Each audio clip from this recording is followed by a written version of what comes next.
ദൈവകരുണ തേടുന്നത് പൗരസ്ത്യ സഭകളിൽ ഇല്ലാത്തതും വിശുദ്ധ ഫൗസ്റ്റീന കണ്ടുപിടിച്ചതുമായ ഒരു ഭക്തി അഭ്യാസമാണോ?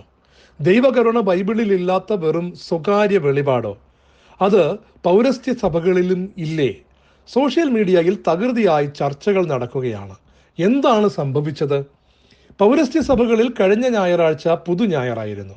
അതേ ഞായറാഴ്ച തന്നെ അടുത്ത കാലത്ത് ആരംഭിച്ച ദൈവകരുണയുടെ ഞായറുമായതിനാൽ ധാരാളം പേർ ആ തിരുനാളും അനുഷ്ഠിക്കുന്നത് നിമിത്തം പുതു ഞായറിന്റെ പ്രസക്തി നഷ്ടപ്പെടുത്തരുത് എന്ന് ഒരു രൂപത വിശ്വാസികളോട് ആവശ്യപ്പെട്ടു.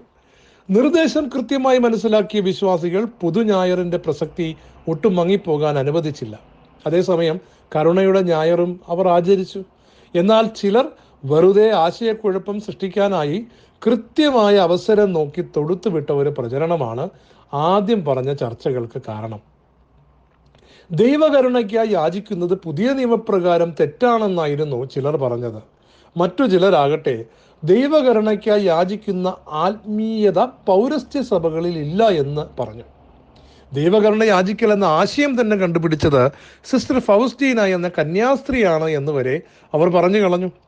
പുതു ഞായറിനോടുള്ള സ്നേഹമല്ല, പകരം ദൈവകരുണ അന്വേഷിക്കുന്ന കത്തോലിക്കരോടുള്ള ആശയപരമായ ഭിന്നത വെളിപ്പെടുത്തുന്നതായിരുന്നു ആ കുറിപ്പുകളും ചർച്ചകളും എന്ന് പെട്ടെന്ന് മനസ്സിലാക്കാൻ പറ്റി. ദൈവകരുണ തേടുന്നത് പൗരസ്ത്യ സഭകളിൽ ഇല്ലാത്തതും വിശുദ്ധ ഫൗസ്റ്റീന കണ്ടുപിടിച്ചതുമായ ഒരു ഭക്തിയാഭ്യാസമാണോ? നമുക്ക് നോക്കാം. അതിവിശുദ്ധമായ ജീവിതം നയിച്ച കിഴക്കിൻ്റെ സന്യാസിമാരിൽ ഒരാൾ എഴുതിയ ഒരു പുസ്തകമുണ്ട്. ആദ്യ നൂറ്റാണ്ടുകളിൽ എഴുതപ്പെട്ട ആ പുസ്തകം കിഴക്കൻ സന്യാസിമാരുടെ ആത്മീയതയെ മനോഹരമായി വിവരിക്കുന്നു. ഒരു സാധകന്റെ സഞ്ചാരം എന്നാണ് ആ പുസ്തകത്തിന്റെ പേര്. പുതിയ നിയമത്തിൽ നിന്നുള്ള യേശുവേ ദാവീദിന്റെ പുത്ര, പാപിയായ എൻ്റെ മേൽ കരുണയായിരിക്കണമേ എന്ന പ്രാർത്ഥനാ വചനം ആയിരക്കണക്കിന് തവണ ദിവസവും ഉരുവിട്ട് വിശുദ്ധനായി തീർന്ന ഒരു കിഴക്കൻ സന്യാസിയുടെ കഥയാണ് ആ പുസ്തകം വിവരിക്കുന്നത്. കരുണയുടെ ജപമാലയിൽ ഉപയോഗിക്കുന്ന പരിശുദ്ധനായ ദൈവമേ എന്ന പ്രാർത്ഥന കിഴക്കിൻ്റെ മഹത്തായ പാരമ്പര്യം ഏറെ വിലമതിച്ച ട്രിസാഗിയോൻ എന്ന പ്രാർത്ഥനയാണ്. കോൺസ്റ്റാന്റിനോപ്പിളിൽ ഒരു ഭൂകമ്പമുണ്ടായപ്പോൾ ഒരു വിശുദ്ധ ബാലൻ മുകളിലേക്ക് ഉയർത്തപ്പെടുകയും സ്വയം പ്രേരിതമായി ഈ പ്രാർത്ഥന പ്രാർത്ഥിച്ച ശേഷം താഴേക്ക് പതിക്കുകയും സ്വർഗത്തിലേക്ക് യാത്ര ചെയ്യുകയും ചെയ്തു എന്നൊരു പാരമ്പര്യമുണ്ട്. യേശുവിനെ മരിച്ചടക്കുമ്പോൾ അരമത്തിയാക്കാരൻ ജോസഫിനോടൊപ്പം ഉണ്ടായിരുന്ന നിക്കോദേമോസിന് ഒരു വെളിപാടുണ്ടായെന്നും അപ്പോൾ അദ്ദേഹം വിളിച്ചു പറഞ്ഞതാണ് ഈ പ്രാർത്ഥനയെന്നും വിശ്വസിക്കുന്ന കിഴക്കൻ സഭകളുണ്ട്. വിശുദ്ധ ഗ്രന്ഥത്തിൽ അധിഷ്ഠിതവും കിഴക്കും പടിഞ്ഞാറുമുള്ള സന്യാസിവര്യന്മാർ ആദിമ നൂറ്റാണ്ടിൽ ഏറെ ഉപയോഗിച്ച് വിശുദ്ധിയിൽ വളർന്നതുമായ ദൈവകരുണയുടെ ഭക്തി വീണ്ടെടുത്ത് നമ്മുടെ ശ്രദ്ധയിൽപ്പെടുത്താനാണ് ഫൗസ്റ്റീനാമയെ ദൈവം ഉപയോഗിച്ചത് എന്ന് വേണം നമ്മൾ മനസ്സിലാക്കാൻ. യഥാർത്ഥത്തിൽ ദൈവകരുണ യാചിക്കണമെന്നതല്ല, ആദിമ നൂറ്റാണ്ടിലേതുപോലെ നമ്മൾ ദൈവകരുണയിലേക്ക് വീണ്ടും തിരിയണമെന്നാണ് ഫൗസ്റ്റീനാമയിലൂടെ ദൈവം നൽകിയ സ്വകാര്യ വെളിപാടിന്റെ ഉദ്ദേശമെന്ന് ഈ ചരിത്രമൊക്കെ മനസ്സിലാക്കുമ്പോൾ നമുക്ക് തിരിച്ചറിയേണ്ടി വരും. പുതിയ നിയമത്തിലെ ദൈവകരുണ.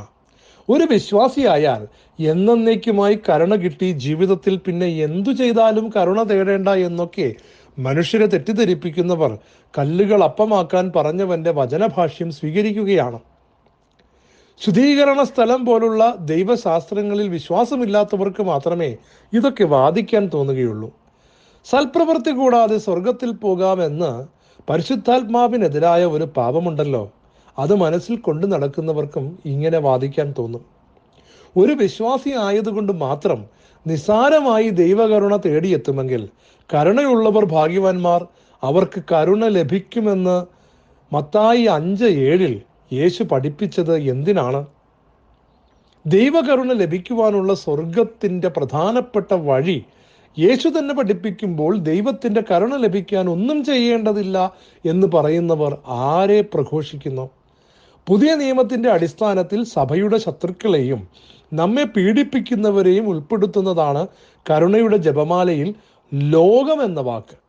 നമ്മെ പീഡിപ്പിക്കുന്നവർക്ക് വേണ്ടി, അവർക്ക് കരുണ ലഭിക്കുവാൻ വേണ്ടി പ്രാർത്ഥിക്കുവനെന്ന് തന്നെ ക്രൂശിച്ചവർക്ക് വേണ്ടി പ്രാർത്ഥിച്ചവൻ നമ്മോട് പറഞ്ഞത് കരുണയുള്ളവരായി തീർന്ന് ദൈവത്തിൻ്റെ കരുണ നേടുവാൻ വേണ്ടിയല്ലേ? പുതിയ നിയമം മനസ്സിരുത്തി വായിച്ച ഒരാൾ അതിനാൽ വേണ്ട സമയത്ത് കരുണയും കൃപാവരവും ലഭിക്കുന്നതിനായി നമുക്ക് പ്രത്യാശയോടെ കൃപാവരത്തിന്റെ സിംഹാസനത്തെ സമീപിക്കാമെന്ന ഹെബ്രായർ 4:17 വചനം കാണാതെ പോകുമോ? ഈ വചനം സ്വീകരിക്കുന്നവർ കരുണയ്ക്ക് വേണ്ടി ദൈവത്തിന്റെ സിംഹാസനത്തെ സമീപിക്കേണ്ടതുണ്ട് എന്ന ബോധ്യമില്ലാതെ ജീവിക്കുമോ? കിഴക്കിന്റെ മഹത്തായ വിശുദ്ധ സന്യാസിമാരെ അനുകരിച്ച് ആൾക്കൂട്ടത്തിനിടയിൽ യേശുവിനെ പിടിച്ചു നിർത്തിയ അന്ധയാചകനെ പോലെ നിരന്തരം നിർത്താതെ കരുണയ്ക്കായി നിലവിളിക്കാതിരിക്കുമോ? പ്രിയ സഹോദരങ്ങളെ, നിങ്ങൾ അറിയുക, ഏറെ പഠനങ്ങൾക്കും നടപടികൾക്കും ശേഷം വിശുദ്ധ ഗ്രന്ഥത്തോടും ആദിമസഭാ പാരമ്പര്യത്തോടും ചേർന്നു പോകുന്നതും ആണ് എന്ന് തിരിച്ചറിഞ്ഞ ശേഷമാണ് ഒരു സ്വകാര്യ വെളിപാടിനെ സഭ അംഗീകരിക്കുക. പുതുഞായറിന്റെ പ്രസക്തി നഷ്ടപ്പെടുത്താതെ മറ്റു തിരുനാളുകൾ ആചരിക്കണമെന്ന് മാത്രമേ പൗരസ്ത്യ സഭകളിലെ ചില അധികാരികൾ സ്വന്തം രൂപതയിലുള്ളവരോട് പറഞ്ഞിട്ടുള്ളൂ. തിരുനാൾ ദിവസത്തെക്കുറിച്ച് മാത്രമേ നിർദ്ദേശങ്ങളുള്ളൂ. ദൈവകരുണയിൽ ആശ്രയിക്കുന്നതിനെ എതിർത്തിട്ടില്ല. അതിനിടയിൽ കയറി ദൈവകരുണ തേടണമെന്ന് ബൈബിളിലില്ല, കിഴക്കിന്റെ പാരമ്പര്യത്തിലേ ഇല്ല എന്നൊക്കെ പഠിപ്പിച്ച് ആശയക്കുഴപ്പം സൃഷ്ടിക്കാതിരിക്കൂ. ദൈവം അനുഗ്രഹിക്കട്ടെ. സ്നേഹത്തോടെ, ജോസഫ് ദാസൻ.